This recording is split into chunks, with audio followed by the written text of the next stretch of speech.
নমস্কাৰ, মই কিশোৰ দাস। আপোনালোক সকলোৱে জানে যে মই কৰ্কট ৰোগত আক্ৰান্ত হৈ আছোঁ আৰু মই যিহেতু চিকিৎসাৰ কাৰণে বোম্বেত আছিলোঁ, মাজতে গুৱাহাটী গৈছিলোঁ যেতিয়া আকৌ মই বিশেষ কাৰণত বোম্বেত আহিবলগীয়া হ'ল। গতিকে মই বোম্বেতে এতিয়া উপস্থিত আছোঁ আৰু ইয়াতে ট্ৰিটমেণ্ট চলি আছে। আৰু এতিয়ালৈ মই যিমানখিনি কাম কৰিছোঁ আপোনালোক সকলোৱে মৰম কৰিছে, আশীৰ্বাদ কৰিছে আৰু সেইটোলৈ মই আজি চাগে মোৰ মনোবলটো আজিলৈ বহুত ষ্ট্ৰং হৈ আছে।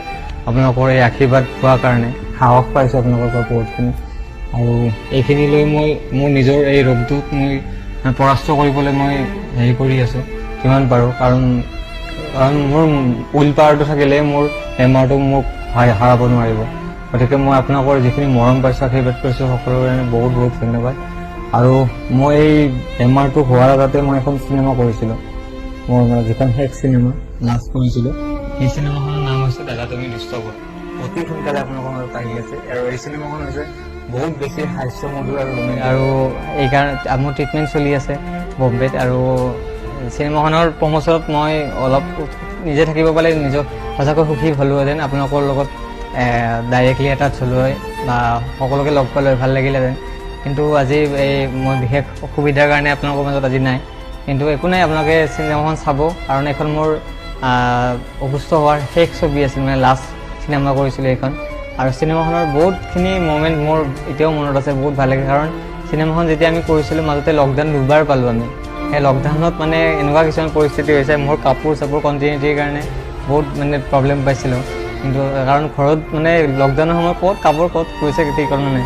ইভেন মই নিজকে বডি মেইনটেইন কৰাৰ কাৰণে ছেইম লুকছ ৰখাৰ কাৰণে বহুত মেইনটেইন কৰিছিলোঁ।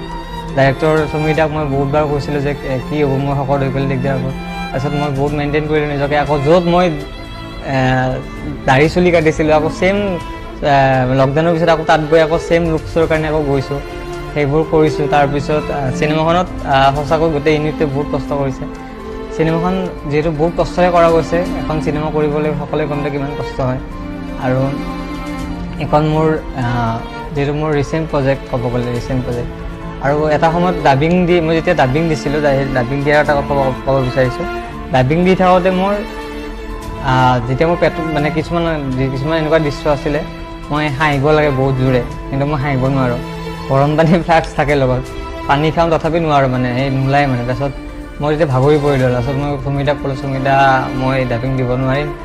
তাৰপিছত তেখেতে গুঞ্জনদা থেংক ধন্যবাদ দিব বিচাৰিছোঁ এই ক্ষেত্ৰত, তেখেতে সহায় কৰিলে।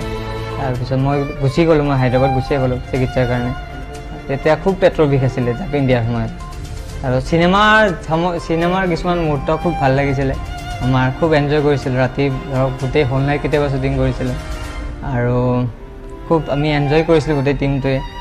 আৰু আমাৰ গোটেই মানে এটা খুব ধুনীয়া এটা প্ৰজেক্ট আপোনালোকে পাব বুলি মোৰ আশাবাদী। কাৰণ চিনেমাখন যিহেতু হাস্যমধুৰ আৰু ৰোমেণ্টিক হয়, আৰু ইয়াতে অসমৰ বহুত কেইজন বিশিষ্ট অভিনেতা অভিনেত্ৰী দেখিবলৈ পাব আপোনালোকে।